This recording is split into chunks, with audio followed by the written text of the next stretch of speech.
کہ ایک حق پر مبنی دین لے کر آئے ہیں۔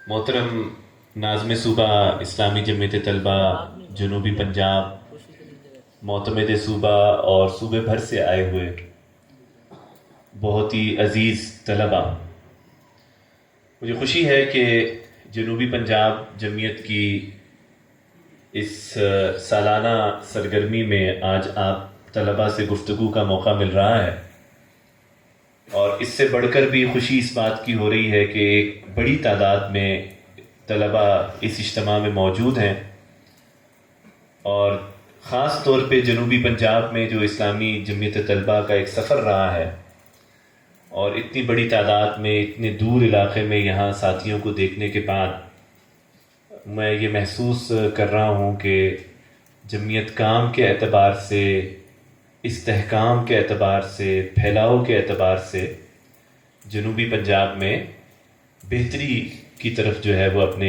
منزل کے ساتھ منزل کی طرف جو ہے وہ بڑھ رہی ہے۔ اس پہ ہم اللہ کا شکر ادا کرتے ہیں کہ اللہ نے جمعیت کو یہ توفیق دی کہ وہ اپنے ساتھ بڑی تعداد میں نوجوانوں کو لے کر کے چلے، اور خاص طور پہ ان نوجوانوں کو لے کر کے چلے کہ جو اپنی زندگی کا ایک نیا عقیدہ بنانے جا رہے ہیں، اور یہ اجتماع بھی دراصل اسی نیا عقیدہ جو آپ کے ذہنوں کے اندر، جو اصل میں تو پرانا ہے لیکن آپ کے ذہن میں اس کو تازہ کیا جائے گا، اور جو کچھ بھی آپ یہاں پر کر رہے ہیں وہ اسی عقیدے کے فہم، اسی عقیدے کے سمجھ اور اسی عقیدے کے پھر بعد میں پھیلاؤ کے تناظر میں یہ ساری سرگرمیاں جو ہیں وہ ہو رہی ہیں۔ میں اپنے موضوع پر آنے سے پہلے کچھ امور پر آپ سے بات کرنا چاہوں گا جو بلا واسطہ موضوع سے ہی متعلق ہیں۔ دیکھیے، قیادت جو ہوتی ہے وہ دو چیزوں کا بہت زیادہ مطالعہ کرتی ہے، اور دنیا میں جن قیادتوں نے یا ان قیادتوں کے دور کی نسلوں نے ان چیزوں کا مطالعہ بھرپور انداز میں کیا ہو، وہ بہت دور رس نتائج کی حامل ہوتی ہیں۔ ایک ہے تاریخ کا مطالعہ اور ایک ہے جغرافیے کا مطالعہ۔ جن لوگوں کے جغرافیے کا مطالعہ مضبوط ہوتا ہے، جن کو سگنلز کی سمجھ جلدی آ جاتی ہے، جن کو مشرق اور مغرب، شمال اور جنوب کے راستوں کا فہم آسان ہوتا ہے، جن کو یہ معلوم ہوتا ہے کہ دنیا کا کون سا خطہ کہاں پر ہے، اس خطے کے کیا تاریخ ہے، اس خطے کے لوگوں کا مزاج کیسے ہے، اور پھر وہ تاریخ جو اس خطے سے متعلق ہو یا انسانیت سے متعلق ہو، اور پھر انسانیت کے اندر جو بڑے گروہ ہیں، اسلام کی تاریخ، عیسائیت کی تاریخ، یہودیت کی تاریخ، گھنٹے تو ہو گئے تھے، اور پھر اس دنیا کے اندر جو بڑی سپر پاورز ہیں، امریکہ کی تاریخ، برطانیہ کی تاریخ، خود ہمارے ہندوستان کی تاریخ، پھر ہمارے مزاجوں میں کن چیزوں کی خصوصیات ہیں، یہ وہ پورا مطالعہ ہے کہ جو قیادتوں کے منصب پر فائز تحریکوں کو، افراد کو، شخصیات کو یا اداروں کو جو ہے وہ مستقل بنیادوں پر کرنا چاہیے۔ ہمارے ہاں بہت لوگ ہوتے ہیں، انہیں یہ نہیں پتہ ہوتا کہ ہمارے مغرب میں افغانستان ہے، افغانستان کے نیچے ایران ہے، ایران کے مغرب میں ترکی ہے، ترکی کے مغرب میں جو ہے وہ یورپ ہے، ترکی کے اوپر جو ہے وہ بوسنیا ہے، پھر بوسنیا کے اوپر رشیا ہے، رشیا کے اندر ہماری آزاد ریاستیں ہیں، پھر رشیا کے مشرق کے اندر جو ہے وہ منگولیا ہے، منگولیا کے نیچے جو ہے وہ چائنا ہے، چائنا کے نیچے چلے جائیں تو پھر فار ایسٹ کے اندر جو ہے وہ تھائی لینڈ ہے، انڈونیشیا ہے، ملیشیا ہے، اس کے نیچے چلے جائیں آپ تو پھر آسٹریلیا ہے، نیوزی لینڈ ہے۔ تو کیا نیوزی لینڈ اور آسٹریلیا سے امریکہ جانے کے لیے آپ کو پوری دنیا کا سفر کرنا پڑے گا، یا نیوزی لینڈ اور آسٹریلیا جو دنیا کے ایک بالکل کونے میں ہے اور امریکہ دنیا کے مغرب کے بالکل کونے میں ہے؟ تو گول گلوب تو یہی کہتا ہے کہ اگر آپ آسٹریلیا سے نیوزی لینڈ وہیں سے پیچھے پیچھے چلے جائیں، باروں بار چلے جائیں، تو آپ جلدی پہنچ جائیں گے. لیکن کیا ویسے پہنچا جا سکتا ہے؟ کیا اس میں پانی کا فاصلہ کتنا ہے؟ دنیا میں بڑے بڑے بحر کون سے ہیں؟ بحر الکاہل کہاں پر ہے؟ بحر اوقیانوس کس جگہ پر ہے؟ امریکہ کی اپنی تاریخ کیا ہے؟ کیا امریکہ کے لوگ کالے رنگ کے تھے جو اب گورے رنگ کے ہو گئے ہیں؟ ریڈ انڈینز کیوں کہا جاتا تھا امریکہ کے لوگوں کو؟ ملکہ برطانیہ نے کتنا عرصہ امریکہ کے اوپر قبضہ رکھا؟ پھر ہمارے ملک خطے کے اندر برطانیہ کیسے قابض ہو گیا؟ اور پھر کس طرح مسلمانوں نے اس خطے میں حکومت قائم کی؟ افغانستان سے کتنے لوگوں نے آ کے سرزمین ہندوستان کے اوپر قبضہ کیا؟ اس قبضے کے نتیجے میں کوئی اسلامی حکومت قائم کی. تو اگر شہاب الدین غوری کوئی بادشاہ تھا تو اس کا دارالحکومت کون سا تھا؟ اگر لاہور اس کا دارالحکومت تھا تو اس کا تعین اس نے کیوں کیا تھا؟ ٹیپو سلطان کہاں سے وابستہ تھا؟ میسور آج کہاں پر موجود ہے؟ بنگلور کس جگہ کو کہتے ہیں؟ حیدرآباد دکن میں مولانا مودودی پیدا ہوئے تو آج نقشے کے اوپر حیدرآباد دکن موجود نہیں ہے. اس ریاست کا پھر آج کیا نام ہے؟ بنگلہ دیش کیوں کہتے ہیں اس کو؟ بنگال کس چیز کا نام ہے؟ کلکتہ کہاں پہ موجود ہے؟ بنگال کی حیثیت کیوں اتنی زیادہ تھی؟ اور پھر اگر نواب سراج الدولہ بنگال کے اندر ہار گئے تو انگریزوں نے کیوں پھر 200 سال مسلمانوں پر حکومت کی؟ 1857 کی جنگ آزادی میں آخر مسلمانوں کا بادشاہ کہاں پہ چلا گیا تھا؟ اس کے محل کے اثرات کہاں تک تھے؟ دلی کا جو لال قلعہ ہے اس میں کس نے آخری وقت پر حکومت کی تھی؟ نریندرا مودی کا تعلق کس دہشت گرد تنظیم سے ہے؟ اس دہشت گرد تنظیم کے کیا مقاصد ہیں؟ ہندوتوا کس کو کہتے ہیں؟ امریکہ میں اچانک ایک سلجھی ہوئی حکومت کے ہوتے ہوئے ڈونلڈ ٹرمپ جیسا بندہ صدر کیسے بن گیا؟ اور پھر ہیلری کلنٹن جیسی پڑھی لکھی عورت جو ہے وہ ڈونلڈ ٹرمپ سے جو ہے وہ ہار کھا کے اپنے گھر چلی گئی. امریکہ کا آج جو باراک اوباما صدر ہے جس کی عمر 50 سال تھی جب وہ صدر بنا اور 58 سال کی عمر میں وہ ریٹائر ہو گیا، ابھی تو اس کی زندگی کے بہت بہاریں باقی ہیں. تو امریکہ کے سابق صدور دنیا کا نظام چلانے کے لیے کیا کرتے ہیں؟ پاکستان میں اتنی کم عمر میں صرف 36 سال کی عمر میں بے نظیر بھٹو وزیر اعظم کیسے بن گئی اور 53 سال کی عمر میں بے نظیر بھٹو کا قتل بھی ہو گیا؟ اتنی کم عمری کی سیاست کرتے ہوئے آج بھی پاکستان میں بھٹو زندہ ہے.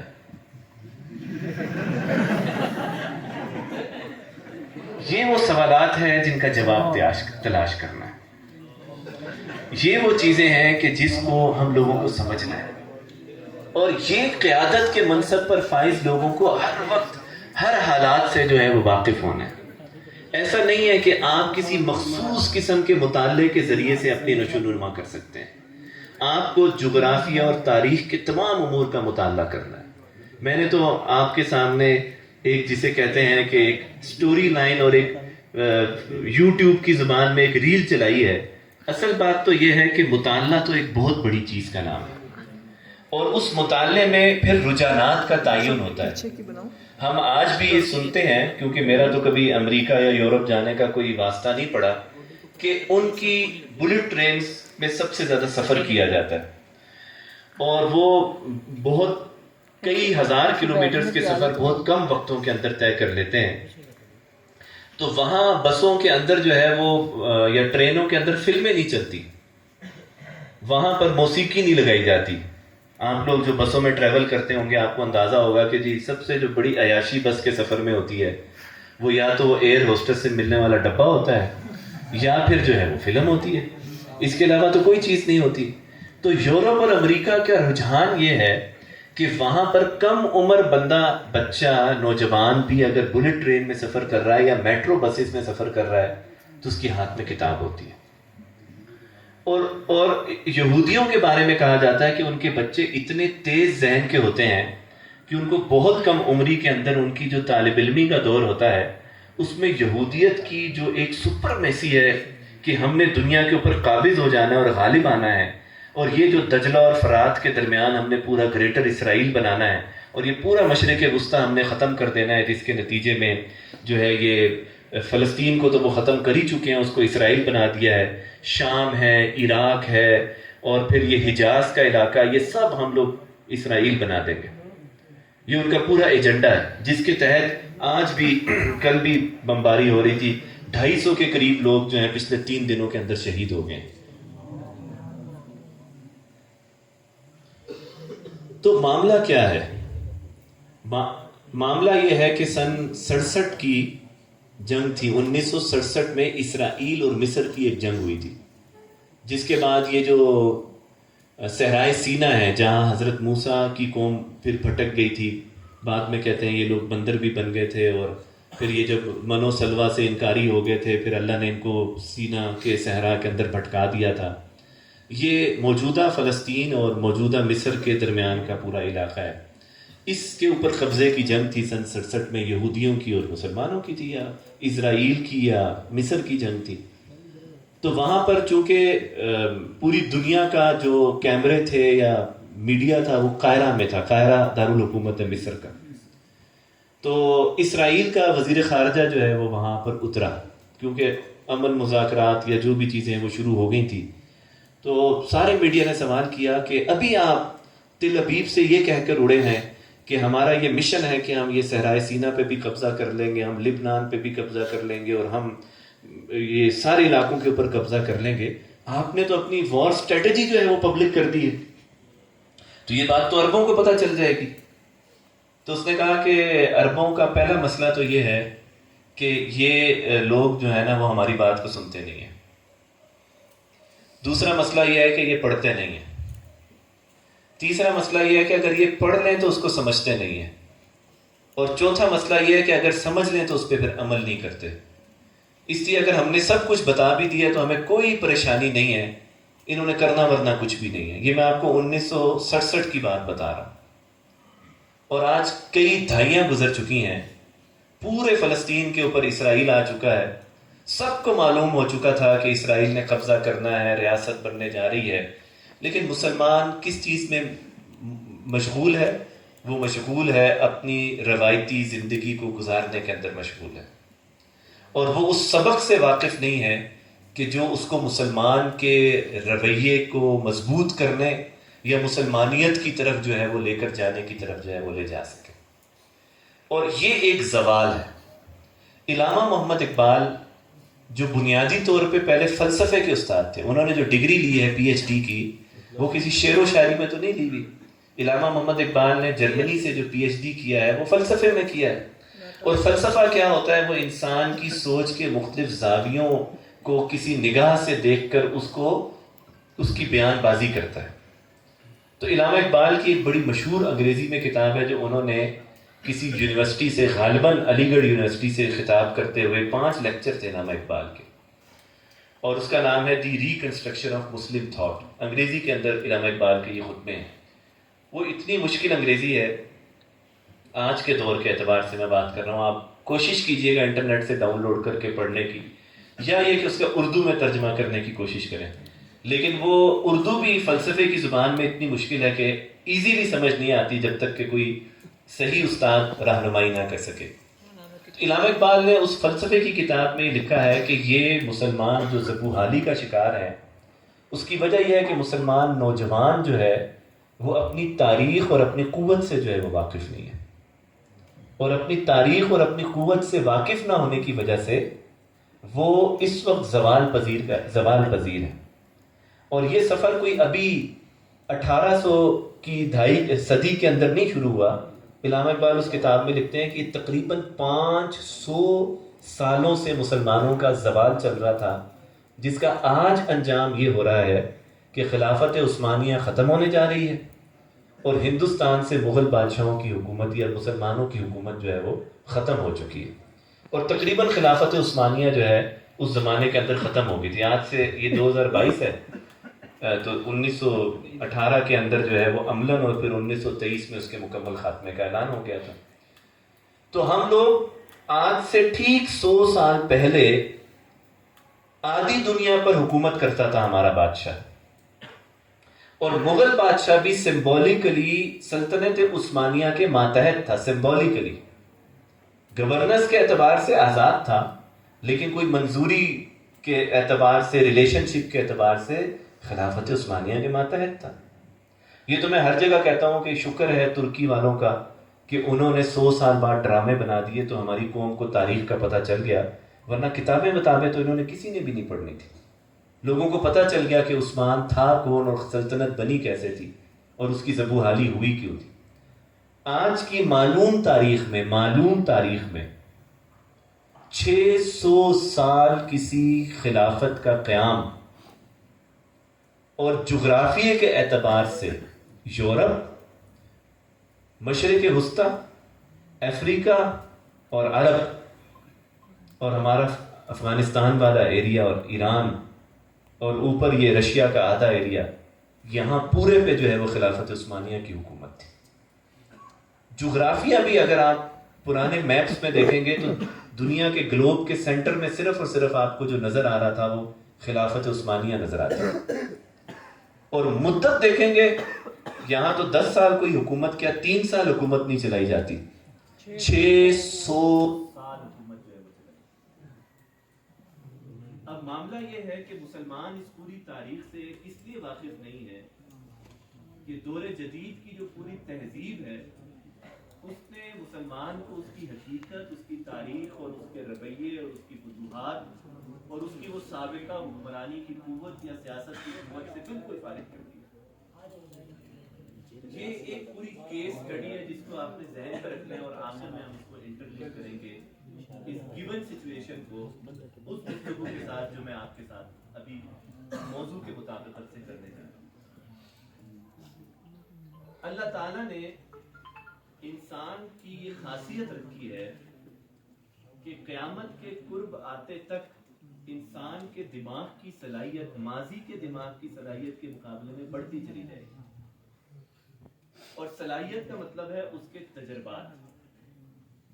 مثلا یہ کہ حضرت نوح علیہ السلام کے زمانے میں ایک عورت جو ہے وہ حضرت نوح علیہ السلام کی عمر تو 900 سال انہوں نے صرف تبلیغ کی تھی. عمر ان کی ہو سکتا ہے اس سے کئی گنا زیادہ ہوگی. تو وہ آئی اور اس نے کہا کہ میرا بچہ بہت کم عمر میں مر جاتا ہے میرے بچے، تو آپ کوئی اس کی تجویز کریں، کوئی دم درود کریں یا جو بھی بات ہوگی. ان کا کتنے عمر میں تمہارے بچے مرتے ہیں؟ ان کا 300 سال کے ہوتے ہیں اور مر جاتے ہیں. اور اس کے بعد ہم نے دیکھا کہ شروع کے لوگوں کی عمریں اگر 900 سال اور 1000 سال تھی تو ان کے ایکسپیرینس جو ہے وہ بہت زیادہ کم تھا. آپ کسی بڑے بادشاہ کا نام لیں، نمرود، قارون، تو نمرود اور قارون کبھی جہاز میں تو نہیں بیٹھے ہوں گے. جو سہولت آج آپ لے رہے ہیں وہ کئی ہزار سال پہلے کسی بادشاہ کے پاس بھی نہیں تھی. آج آپ ایک دن میں سفر کر کے دوسری جگہ پہ چلے جاتے ہیں اور دوسری جگہ سے واپس کسی دوسرے ملک میں پہنچ جاتے ہیں. ماضی میں یہ تجربات، یہ سہولیات بڑے بڑے حکمرانوں کے پاس بھی موجود نہیں تھی. آج آپ یہاں ایک بٹن کلک کے اوپر جو ہے وہ دنیا کی تباہی کے فیصلے کر سکتے ہیں. اور ماضی میں آپ کو تلوار بنا کر گھوڑے پہ چڑھ کر کسی خاص میدان میں جا کے اپنا جو ہے وہ جنگ اور مارکا جو ہے وہ کرنا پڑتا تھا. مراد کیا ہے کہ وقت گزرنے کے ساتھ انسان عمر میں ضرور چھوٹا ہو رہا ہے لیکن دماغی طور پہ بہت مضبوط ہو رہا ہے. اس بنا پہ آج انسان جو ہے وہ سیاروں میں پہنچ چکا ہے، خلاؤں میں پہنچ چکا ہے. یہ سیٹلائٹس چاروں طرف دنیا کے گھوم رہے ہیں. گوگل ارتھ کے ذریعے ابھی آپ نیو یارک کے کسی چوک کے اندر گاڑیاں رش میں کھڑی ہیں یا چل رہی ہیں، یہیں بیٹھ کر آپ جو ہے وہ کشمیر میں اس بات کا اندازہ لگا سکتے ہیں کہ دنیا کے کس خطے میں کہاں پر اس وقت روڈ بلاکیج ہے اور کہاں پر روڈ بلاکیج نہیں. آپ کو پہلے تار لکھنے پڑتے تھے، خط لکھنے پڑتے تھے، پھر آپریٹر کو کال ملا کے اپنے بزرگوں سے سنے کبھی تو فون پہ بات کرنی پڑتی تھی. آج آپ واٹس ایپ کے ذریعے اور بے تحاشا قسم کی کمیونیکیشن کی ایپس کے ذریعے 1 سیکنڈ کے اندر پوری دنیا میں کسی قسم کی ویڈیو کال یا وائس کال کر کے اپنا کمیونیکیشن جو ہے وہ بآسانی کر سکتے ہیں. تو انسان کے ذہن نے کیا کی ہے؟ ترقی کی ہے. اور ذہن کی ترقی کا مطلب یہ ہے کہ انسان نے اپنے مشاہدات اور تجربات ماضی کے مقابلے میں جو ہے وہ بڑھا لیے. اچھا یہ بات شاید آپ کو اس لیے زیادہ فوراً سمجھ نہ آئے جو میں نے ابھی ساری رکھی ہے کیونکہ آپ ماضی کو اتنا نہیں جانتے، آپ نے حال کو ہی دیکھا ہے. لیکن ایک مثال کے بعد آپ شاید بات زیادہ بآسانی سمجھ جائیں. ہمارے گھر میں اب جو بچے موجود ہیں نا، 1 سال کے، 2 سال کے اور 3 سال کے، ان کو بھی پتا ہے کہ موبائل کا کون سا بٹن دبانے سے ہمارے مطلب کی چیز جو ہے وہ موبائل سے نکل سکتی ہے. اور چھوٹے بچوں کو پتا ہے کہ اگر ہمارے اماں ابا نے وائی فائی ہمیں نہ لگا کے دیا تو ہم یوٹیوب کے اوپر صحیح چیز، ہمیں جو چیز دیکھنی ہے وہ ملے گی. تو آپ کو تو یہ تجربہ نہیں ہے کسی کو بھی، لیکن یہ والی جو نسل ہے یہ کم عمری میں ٹچ سکرینز کے ذریعے جو ہے گرو کر رہی ہے. تو آپ یہ سوچیں، علامہ اقبال نے ایک شعر کہا تھا کہ وہ کیا شعر ہے کہ محو حیرت ہوں کہ دنیا کیا سے کیا ہو جائے گی، آنکھ جو کچھ دیکھتی ہے لب پہ آ سکتا نہیں، آنکھ جو کچھ دیکھتی ہے لب پہ آ سکتا نہیں، محو حیرت ہوں کہ دنیا کیا سے کیا ہو جائے گی. بدل جائے گی یہ پوری کی پوری دنیا.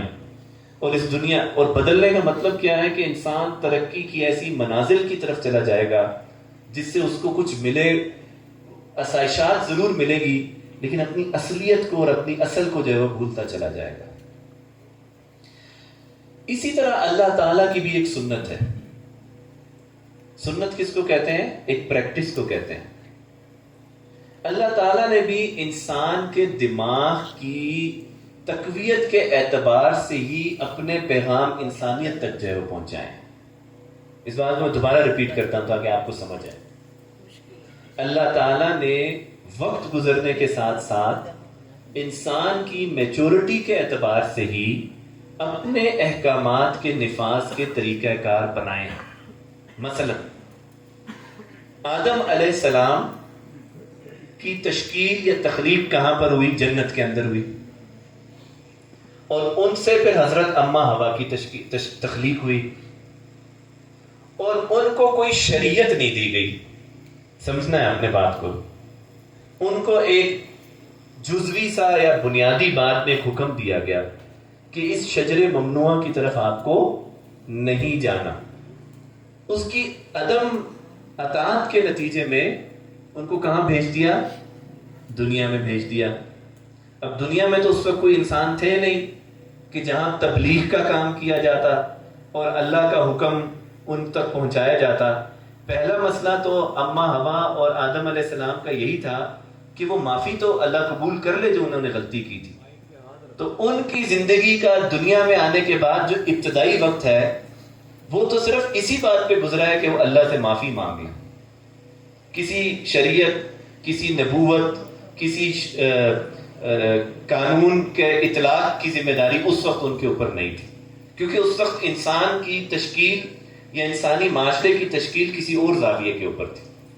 پھر اللہ نے ان کو ایک دعا سکھائی تھی، وہ جس دعا کے اندر انہوں نے، اللہ تعالیٰ نے ان کو ربنا ظلمنا انفسنا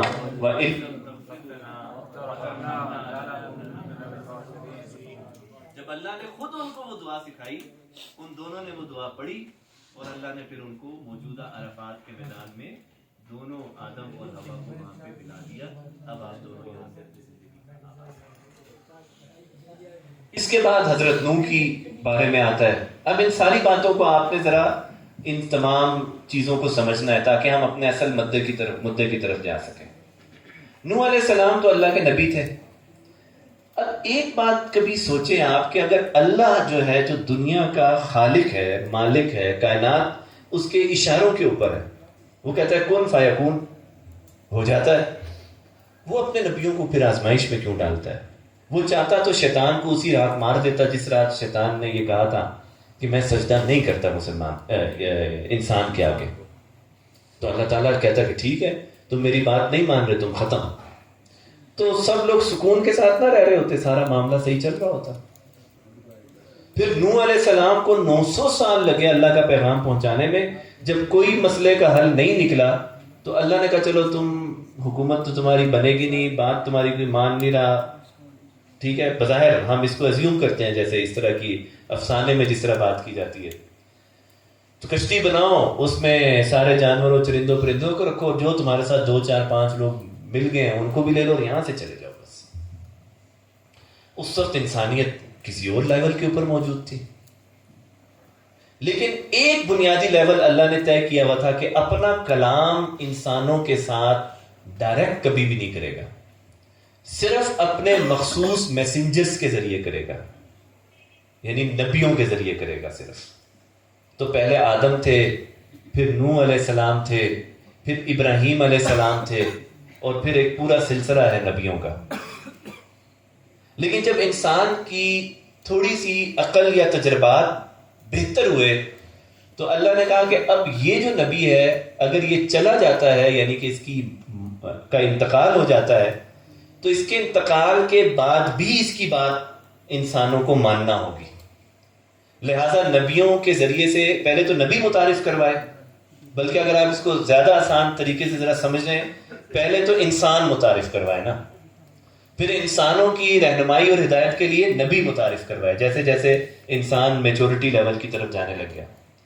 اور نبی اگر انتقال کرنے لگ گئے تو پھر شریعت متعارف کروا دی کہ یہ نبی ہے، یہ اگر چلا جاتا ہے، انتقال ہو جاتا ہے، تو یہ ایسا نہیں ہے کہ اب یہ چلا گیا تو آپ لوگ کہیں کہ ہم آزاد ہیں، اب ہم اپنی مرضی کریں گے، نہیں۔ اب نبی کے جانے کے بعد شریعت کس کو کہتے ہیں؟ لا کو کہتے ہیں نا، تو اس کا ایک لا ہوگا جو اس کے جانے کے بعد بھی عمل درآمد اس کے اوپر کرنا ہوگا۔ تو یہ تیسری ڈیولپمنٹ تھی انسانیت کی تاریخ کے اندر، کہ پہلے انسان کا پیدا ہونا، پھر انسانوں کی خدا کے ساتھ تعلق کو جوڑنے کے لیے نبیوں کی تشکیل ہونا، نبیوں کے مبعوث ہونے کے بعد ان کے اگر وہ انتقال کر جاتے ہیں تو شریعت کا ایک نظام ہونا، اور ظاہری بات ہے وہ نبی اپنی زندگی میں کہہ کے جاتا ہوگا کہ میرے بعد یہ کرنا ہے، یہ نہیں کرنا ہے، یہ کرنا اور یہ نہیں کرنا، لیکن اس کی کوئی ایسی شکل نہیں تھی کہ جس کو، تو نتیجہ کیا ہوتا تھا؟ وہ نبی کے مرنے کے بعد نبی کی یاد میں بت بنانا شروع کر دیتے تھے اور اس کی پرستش کرنے لگ جاتے تھے۔ پھر ایک نیا انسان کا تجربہ ملا کہ اللہ تعالیٰ نے انسان بھی بنایا، پھر نبی بھی بنایا، نبی کے لیے شریعت بھی بنائی یا قانون کہہ لیجئے، پھر اللہ نے کتاب اتارنا شروع کر دی کہ اب انسان ذرا میچور ہو گیا اور زیادہ اسٹرانگ ہو گیا، اب کچھ فکس قسم کی ڈائریکشنز ہوں گی جو وحی کے ذریعے نبیوں کو ملے گی، اور وہ فکس ڈائریکشن ہو بہو اس نبی کی امت کو پہنچائی جائے گی نبی کے ذریعے، جس کو یاد کرنا اور جس پر عمل کرنا اس نبی کی امت کی ذمہ داری ہو۔ اب انسان میچور ہو رہا ہے، پہلے تو نبی جو کلام کہتا تھا وہ اس کو سن لیتے تھے، اب جو ہے وہ نبی ایک خاص کلام بذریعہ وحی کتابی صورت میں، تو کہتے ہیں کہ 100 صحیفے بکلٹ جو ہے وہ اللہ نے نازل کیے، اور 4 کتابیں اللہ نے نازل کی، قرآن، توریت، زبور اور انجیل۔ یہ وہ بکس ہیں کہ جو اللہ نے براہ راست، جو اللہ کی، جسے کہتے ہیں نا ریٹن بائی اللہ رب العالمین۔ اور جب انسان مزید میچورٹی کی طرف گیا تو پھر یہ جو احکامات الہی تھے جو پتھر پہ لکھے جاتے تھے یا پتوں پہ لکھے جاتے تھے یا کسی اور چیز پہ لکھے جاتے تھے، انسان نے اپنی عقل سے کاغذ دریافت کیا، قلم تو پہلے سے ہی موجود تھا، اور پھر اس کو کتابی شکلیں دینا شروع کر دی۔ یعنی نبی صلی اللہ علیہ وسلم کے زمانے میں اس طرح کا قرآن نہیں تھا جس طرح ہمیں کتابی شکل میں ملتا ہے۔ یہ تو حضرت عثمان کے زمانے کے اندر اس کی پھر تشکیل ہوئی۔ کیوں ہوئی؟ حضرت عثمان نے سارے نسخے منگوائے اور پھر ایک بنیادی نسخہ بنایا کہ یہ وہ نسخہ ہے جس کی آپ لوگوں نے کاپیز کرنی ہے۔ کیوں؟ تاکہ پوری امت مسلمہ میں ایک جیسا قرآن کا پیغام جو ہے وہ پہنچ جائے۔ وجہ یہ کہ وہ صحابی جو براہ راست اللہ کے رسول سے تعلیم لیتے تھے ان کا انتقال ہونا شروع ہو گیا۔ اب اگلی نسل کو، نبی تو رہے نہیں، صحابی بھی اب انتقال ہوتے جا رہے ہیں، تو اگلی نسلوں تک چونکہ اب کوئی نبی تو اور آئے گا نہیں، اور انسان جو ہے وہ اب ایجادات کی طرف منتقل ہوتا چلا جا رہا ہے، لہٰذا اس کو کتابی شکل دے کر پوری امت کے اندر جو ہے وہ اس قرآن کو جو ہے وہ تقسیم کرنا شروع کر دیا گیا، تاکہ مشرق، مغرب، شمال، جنوب ہر جگہ پہ اللہ کا ایک پیغام موجود ہو، کیونکہ اللہ براہ راست انسانوں سے کلام نہیں کرتا، اور جن کے ذریعے سے کرتا تھا ان کا سلسلہ بند ہو گیا۔ لہٰذا کون سا ذریعہ اللہ تعالیٰ نے تا قیامت رکھ دیا؟ کلام الہی، کہ یہ وہ کلام الہی ہے، اگر کبھی اللہ سے بات کرنی ہو، اللہ کو سمجھنا ہو، اللہ کو جاننا ہو، اس کے حکم، تو آپ کو کیا پڑھنا ہے؟ کلام الہی پڑھنا ہے۔ آپ کلام کر نہیں سکتے لیکن کلام الہی پڑھ کے بات سمجھ سکتے ہیں. اب اس پورے کلام کو جو یہ پورا اس کو نام ہم نے دیا تحریک کا. یہ ایک تحریک تھی جو آدم سے منتقل ہوئی نوح کی طرف, اور نوح سے بیشتر پیغمبروں سے منتقل ہوتی بھی آئی ابراہیم کی طرف. اور ابراہیم کی تو اولاد میں ہر بندہ ہی, ان کی پوری اولاد آخری نسل تک, یعنی کہ ایک طرف حضرت اسماعیل کی اولاد سے محمد صلی اللہ علیہ وسلم, اور دوسری طرف جو ہے وہ حضرت اسحاق کی اولاد سے آگے تک پھر حضرت عیسیٰ تک. یہ سب کون تھے؟ ابراہیم کی اولاد سے تھے. ایک کنٹینیویشن آف تحریک رہی ہے, اور اس تحریک کا نام ہے اسلام. اسلام محمد صلی اللہ علیہ وسلم کی تحریک کا نام نہیں ہے. اسلام بنیادی طور پہ اللہ کی برپا کی ہوئی تحریک کا نام ہے, کہ جس میں اللہ انسانیت کو یہ کہتا ہے کہ وہ مجھے قبول کریں, میری اطاعت کریں. ہر دور میں جو بھی نبی آیا ہے وہ اسلام کی تعلیم انسانیت کو دیتا رہا ہے. وہ یہ نہیں کہتا رہا کہ عیسیٰ کی طرف آ جاؤ, موسیٰ کی طرف آ جاؤ, ابراہیم کی طرف آ جاؤ. ایک ہی بات کہتے تھے کہ اطاعت خدا کی جائے, اور اس اطاعت خدا کا نام تحریک کے اسلام ہے. اور اس تحریک اسلام کا جو سب سے بڑا, جسے کہتے ہیں کہ ایک پروڈکٹ سائیکل کے اندر پیک تھا, وہ ہے محمد صلی اللہ علیہ وسلم کا دور, کہ جس میں اس کو کمپلیٹ سائیکل بنا کر انسانیت کے سامنے پیش کر دیا. اب آدم کی ذمہ داری جو نوح پر گئی, نوح سے ابراہیم اور اس کی نسلوں پر منتقل ہوئی, وہ ذمہ داری ایک اسٹرانگ ایپلیکیبل پروڈکٹ کی صورت میں نبی اکرم صلی اللہ علیہ وسلم کے دور میں پوری دنیا کے اوپر فائنل کر دی گئی.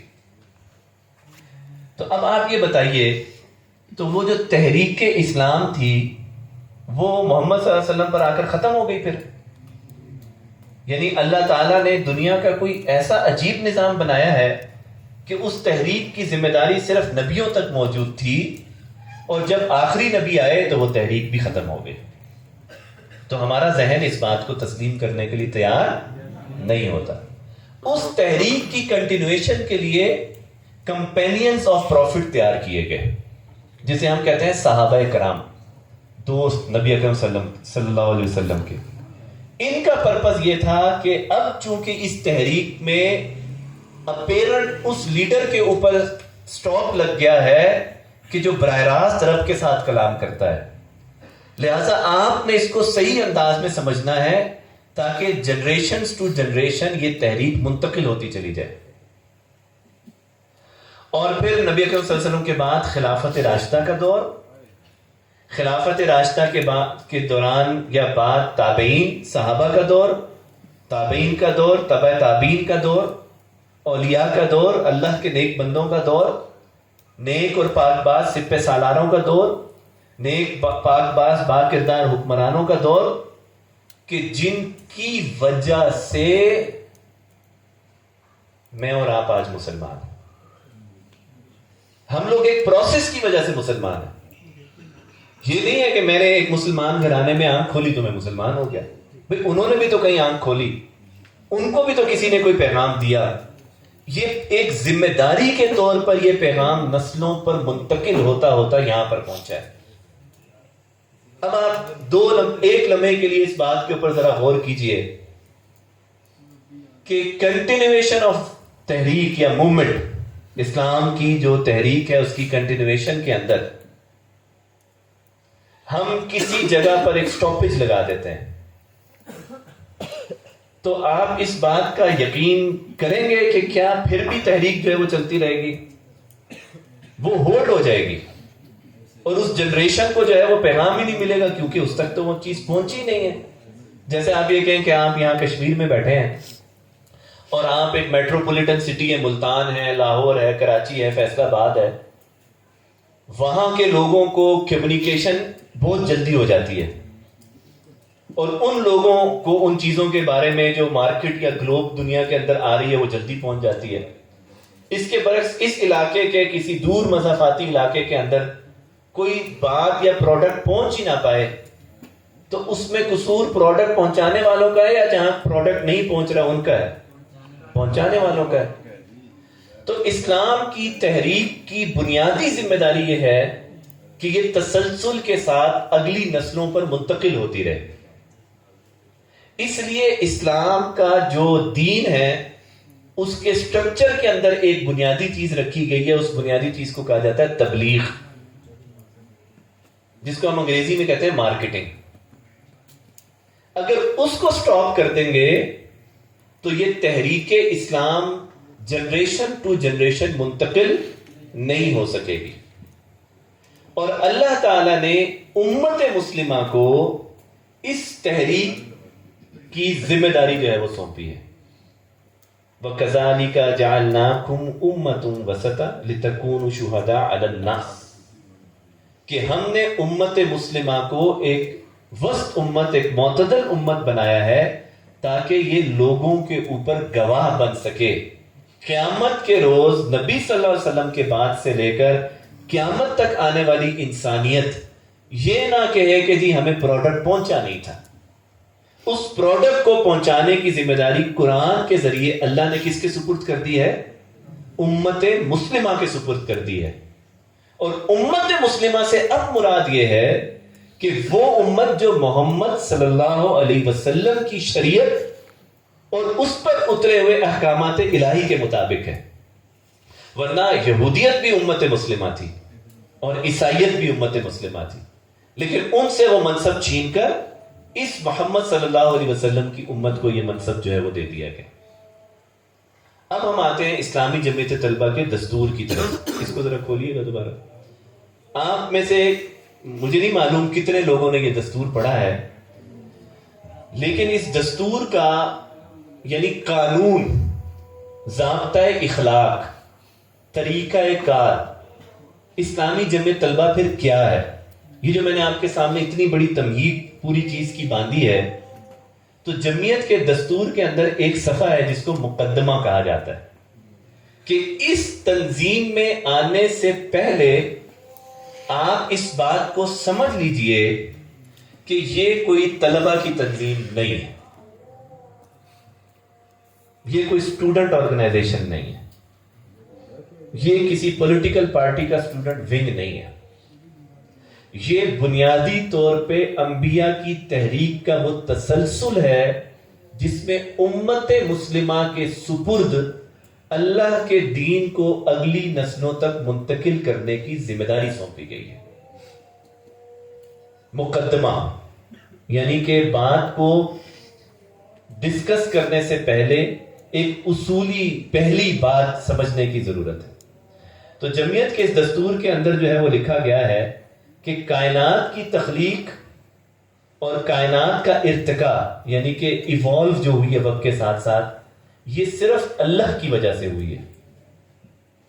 اور اس اللہ نے یہ جو زندگی بنائی ہے، اس بات کو آپ نے سمجھنا ہے۔ اصل بات یہ ہے، یہ جو پوری تمہیدی بات ہے اس میں سے اصل بات یہ ہے، یعنی یہ سوال پیدا ہو سکتا ہے نا کہ اللہ نے امت مسلمہ کو ایک ذمہ داری دی ہے کہ وہ انسانوں پہ گواہ بن جائے، امت مسلمہ وہ ذمہ داری ادا نہ کرے تو پھر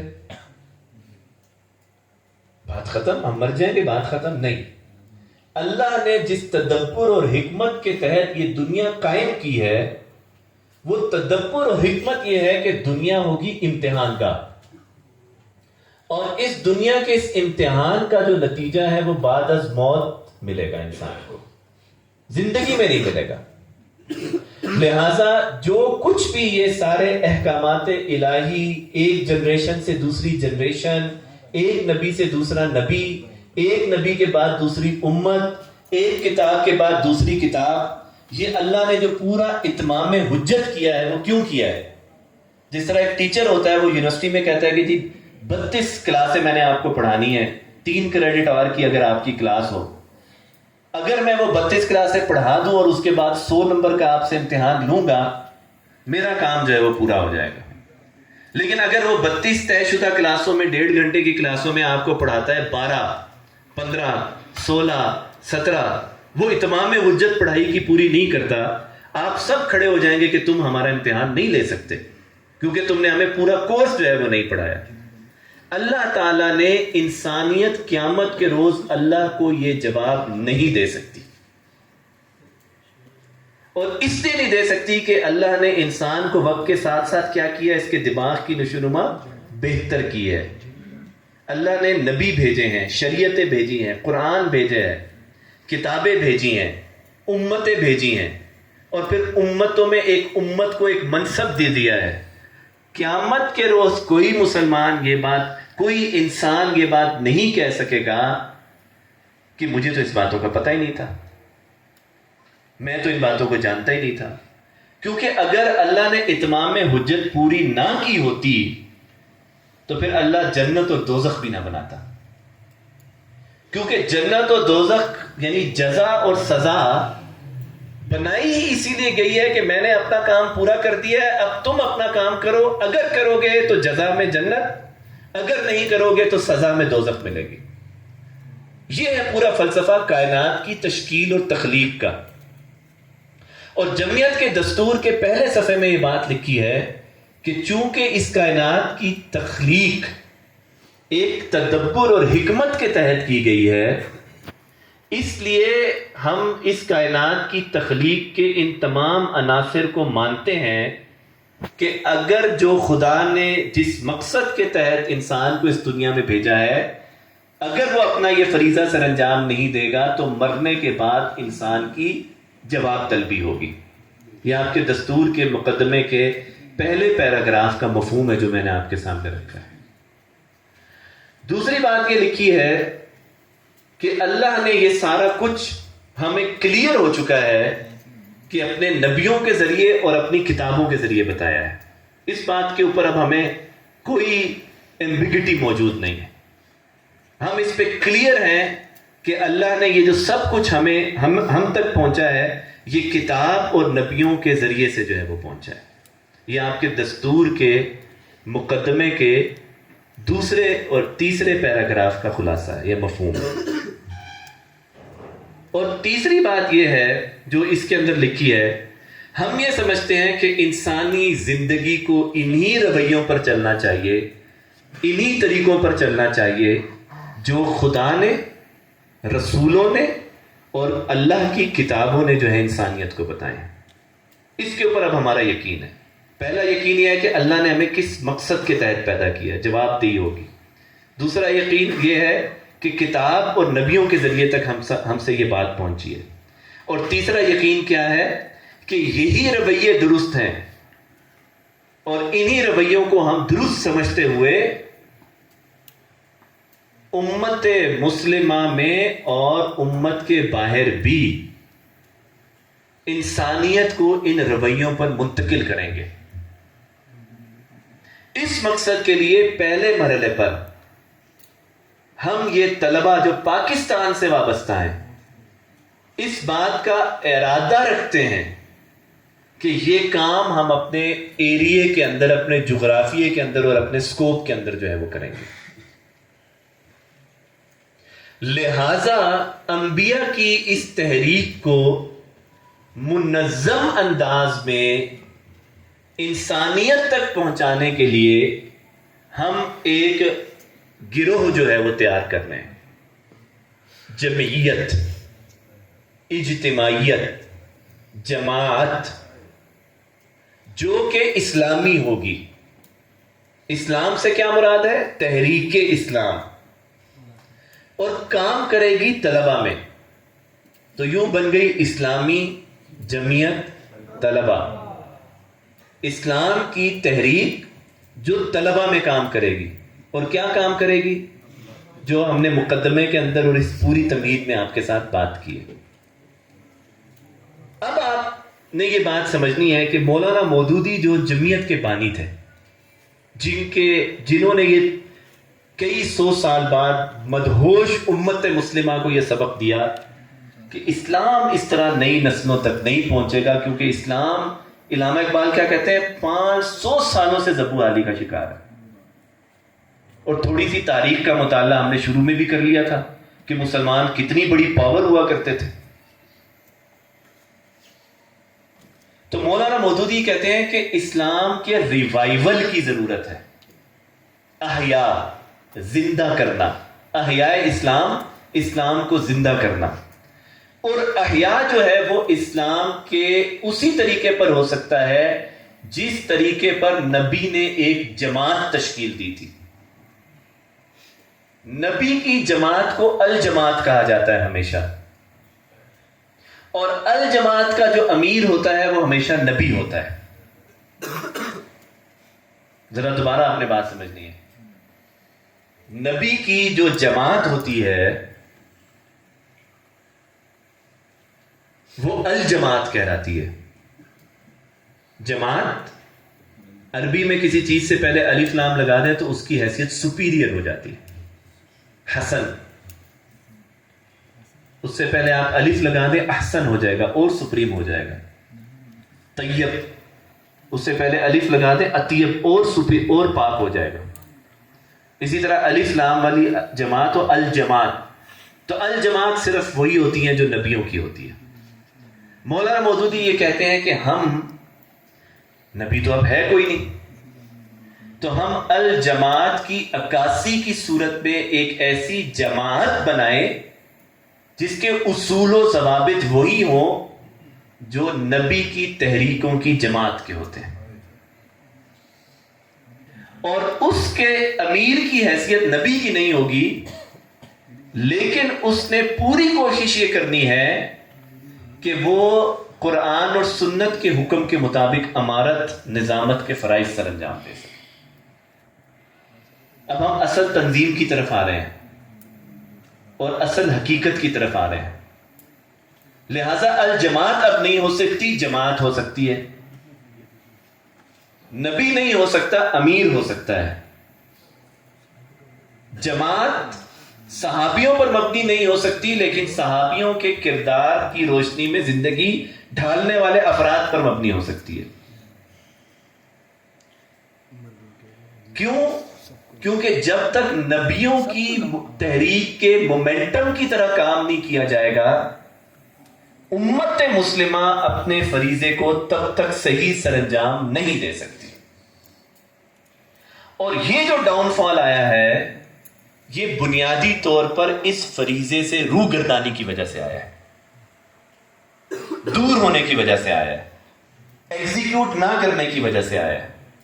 اس لیے ہم ایک جماعت تشکیل دے رہے ہیں، تحریک اسلامی، اسلام کی تحریک، continuation of the movement of Islam that was led by انبیاء علیہ السلام. کیوں؟ کیونکہ قرآن کہتا ہے کہ آپ وہ امت ہیں جس نے یہ والا کام کرنا ہے، اس کو چھوڑنا نہیں ہے. لہذا ہم نے ایک تنظیم بنا دی. اس تنظیم کا ہم نے کیا نام رکھ دیا؟ اسلامی جمعیت طلبہ. تو ہم نے، ظاہری بات ہے، اس تنظیم جب بن گئی، یہ جو پوری سوچ ہے یہ ہر ایک کو تو نہیں بتائی جا سکتی، یا 1 گھنٹہ چاہیے ہر ایک سے بات کرنے کے لیے، لیکن جو کوئی انٹرسٹ لے پھر ہم اسے بتا بھی دیں. تو جمعیت نے کہا کہ ہم اس پوری سوچ کو ایک نصب العین کی صورت میں فکس کر دیتے ہیں. تو جمعیت کا نصب العین ہے یونیورسٹیوں پر جمعیت کی قوت قائم کرتے ہوئے اسلامی جمعیت طلبہ کی حکومت قائم کرنا. یہی ہے جمعیت کا نصب العین.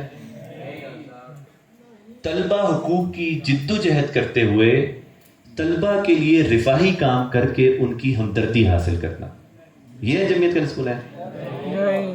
طلبہ یونین کے الیکشن کرا کے پاکستان کی سیاست کے لیے سیاست دان تیار کروانا. اب آپ ذرا بات سمجھیے گا. مارکیٹ میں جنرل پرسپشن تو اسٹوڈنٹ آرگنائزیشن کا یہی ہے جو میں نے آپ کے سامنے رکھا ہے، لیکن جمعیت کا نصب العین تو یہ نہیں ہے. اب ہم دیکھتے ہیں جمعیت کا نصب العین کیا ہے. اللہ اور اس کے رسول کے بتائے ہوئے اصولوں کے مطابق انسانی زندگی کی تعمیر کے ذریعے رضا الہی کا حصول. تو ہم نے چونکہ طے کر لیا تھا، ہمارا یقین ہو گیا تھا کہ جو رویے قرآن میں اور جو انبیاء نے اور کتابوں نے بتائے تھے، مقدمے میں لکھا ہے، ہم اس کو درست سمجھتے ہیں.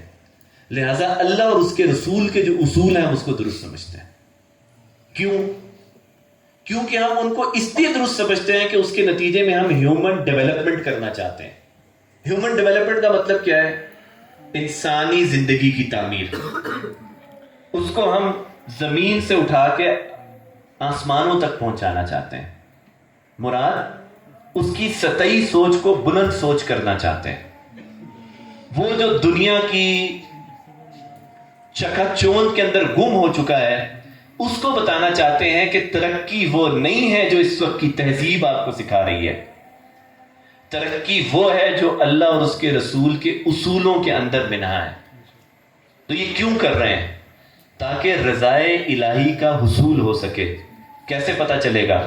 مرنے کے بعد قیامت پر پتا چلے گا. اس لیے ہمارا نصب العین کہیں نہیں کہتا کہ تعلیمی اداروں میں کام کرو، یونین کے الیکشن لڑو، سیاست کرو، کچھ بھی ایسی بات نہیں کہتا. وہ یہ کہتا ہے کہ انبیاء کی تحریک کے تسلسل کے نتیجے میں اس امت کے طلبہ میں یہ تصور ڈالو کہ قرآن و سنت کے بغیر تمہاری زندگی میں کوئی تعمیر نہیں ہو سکتی ہے. اچھا اب یہ تو بڑا اچھا ویژن ہو گیا، بہت اچھی ٹیگ لائن ہو گئی. تو یہ اچیو کیسے ہوگا؟ تو دستور کی دفعہ نمبر 3 یہ کہتی ہے، یہ بھی بڑی اہم بات ہے کہ جمعیت نے چونکہ یہ کہا ہے مقدمے میں کہ اللہ نے یہ کائنات بنائی ہے، ہم نے اس کو جواب دینا ہے. رسول اور کتابوں کو ہم مانتے ہیں، لہٰذا ہم اس وجہ سے اس کو اپناتے ہیں اور ہم لوگوں میں یہ والا کام کریں گے کیونکہ ہم امت مسلمہ ہیں. اس لیے ہم نے یہ جمعیت بنائی ہے اور اس جمعیت کا یہ نصب العین ہے. لیکن اس نصب العین کو اچیو کرنے کا ایک طریقہ ہوگا. ایسا نہیں ہے کہ فلاں علاقے کے لوگ اپنی مرضی سے نصب العین اچیو کرنے کی کوشش کریں گے اور فلاں علاقے کے لوگ اپنی مرضی سے کام نہیں. جب جماعت بن جائے گی اور وہ تنظیم بن جائے گی تو اس کے کچھ قواعد و ضوابط ہوں گے. ایسا نہیں ہے کہ پھر سب منہ اٹھا کے چلیں گے. اب آپ ذرا مثال سنیے گا. محمد صلی اللہ علیہ وسلم کا انتقال ہو جاتا ہے، ابو بکر صدیق خلیفہ بن جاتے ہیں. حضرت اسامہ لشکر لے کے آگے نہیں جاتے. ابو بکر صدیق پوچھتے ہیں تمہیں کہا گیا تھا کہ تم چلے جاؤ؟ انہوں نے کہا نبی صلی اللہ علیہ وسلم کا وصال ہو گیا، اتنی اہم بات ہوگی، میں کیسے جاتا؟ انہوں نے کہا نہیں، جب نبی نے تمہیں حکم دے دیا تھا تو تمہاری کیا ذمہ داری تھی کہ تمہیں اسی وقت چلے جانا چاہیے تھا. ایک اور مثال، یہ ساری سنی سنائی مثالیں ہیں، ازبر ہیں. نبی صلی اللہ علیہ وسلم نے کہا اس پہاڑی سے ہلنا نہیں ہے جب تک کہ میں نہ کہوں. انہوں نے دیکھا کہ جناب میدان میں فتح ہو گئی ہے، وہ نیچے چلے گئے مال غنیمت جمع کرنے. خالد بن ولید جو اس وقت مسلمان نہیں تھے، درے کے پیچھے سے آئے، مسلمانوں پہ حملہ کیا اور مسلمان ہوا اکھاڑ دی. اور صرف ہوا نہیں اکھاڑی، نبی صلی اللہ علیہ وسلم پر بھی حملہ ہو گیا، آپ کے دندان شہید ہو گئے. تنظیم، اطاعت اور حکم، ڈسپلن، قواعد اور ضوابط کا نام ہوتا ہے. پھر یہ نہیں ہے میں اپنے ناظم حلقہ کی بات نہیں مانتا، اپنے ناظم ضلع کی، ناظم ڈویژن کی، ناظم صوبہ، ناظم نہیں. پھر جب آپ سسٹم کا حصہ بن گئے، you have to follow the system. لہذا اس سسٹم کے اندر کچھ سٹیپس بتائے گئے ہیں کہ آپ نے نصب العین کیسے اچیو کرنا ہے. پھر یہ نہیں ہے کہ ساہیوال کی جمعیت اپنی اسٹریٹجی بنائے گی نصب العین اچیو کرنے کے لیے، لاہور کی جمعیت اپنی اسٹریٹجی بنائے گی، کراچی کی، ایسا نہیں ہوگا.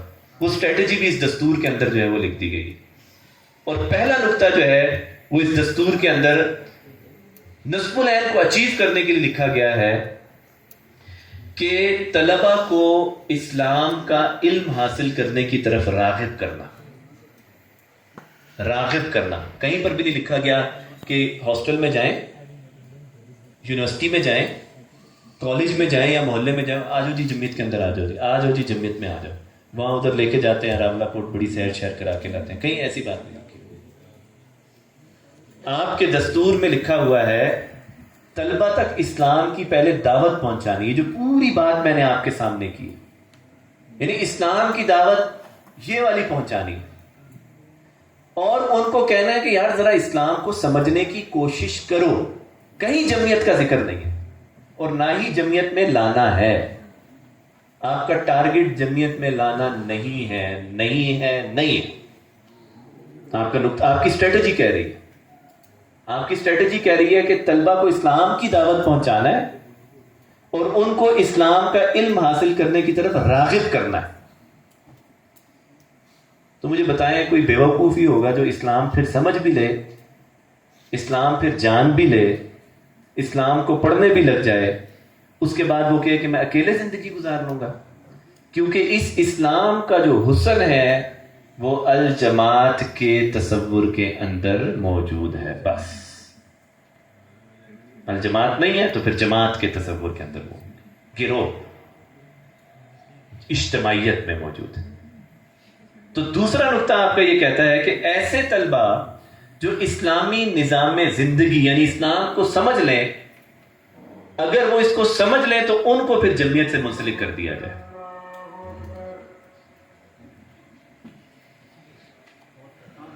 نقطہ یہ کہتا ہے, اب بات ذرا غور سے سنیں جی ادھر, اور یہی آزمائش شرط ہے, اسی کو سمجھنا ہے کہ طلبہ تک اسلام کی تعلیم پہنچانا تو کون پہنچائے گا؟ جس کو خود نہیں پتا اسلام کیا ہے. تو اس کے لیے ضروری کیا ہوگا کہ آپ کو اسلام سیکھنا پڑے گا. پھر دوسرا نقطہ یہ کہتا ہے, کیونکہ بہت سارے بحث و مباحث ہوں گے, لوگ سوال کریں گے, آپ کو کلیئر کرنا ہوگا, یہ پورا تحریک اسلامی, تحریک انبیاء کا پورا تصور کلیئر کرنا ہوگا. دوسرا نقطہ یہ کہتا ہے کہ پھر جو راضی ہو جائیں, سمجھ جائیں, ان کو جمعیت میں لے آئیں.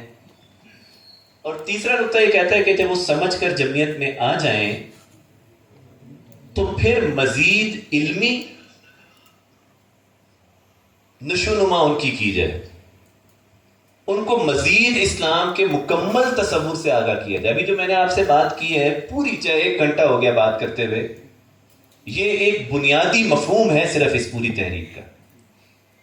لیکن آج کے دور میں حکومت کیسے قائم ہوگی, سیاست کیسے ہوگی, معیشت کا بیڑا غرق ہوا ہے کیسے صحیح ہوگا, نظام دنیا کیسے بہتر ہوگا, عدل کیسے قائم کرنا ہے, انصاف کیسے قائم ہوگا, فوج کیسے چلائی جائے گی, سفارتی تعلقات کیسے ہوں گے, غیر مسلموں کے ساتھ کیسا رویہ, بہت سارے سوال ہیں. اسلام نماز روزہ حج زکوٰۃ کا تو مطلب ہے ہی نہیں. اگر نماز روزہ حج زکوٰۃ کا ہوتا تو نبی صلی اللہ علیہ وسلم کو تو انہوں نے آفر کر دی تھی, انہوں نے کہا تھا کہ آپ یہ سارے کام کرتے رہے, ہمیں کوئی غرض نہیں. لیکن آپ نے 2 باتیں بس نہیں کرنی. ایک, آپ نے ہمارے بتوں کو کچھ نہیں کہنا. دوسرا, ہمارے باپ دادا کے مذہب کو کچھ نہیں, ہمارے سسٹم کو چیلنج نہیں کرنا. سسٹم آپ چیلنج نہ کریں, ہم آپ کو عرب کا بادشاہ بنائیں گے. سسٹم چیلنج نہیں کرنا.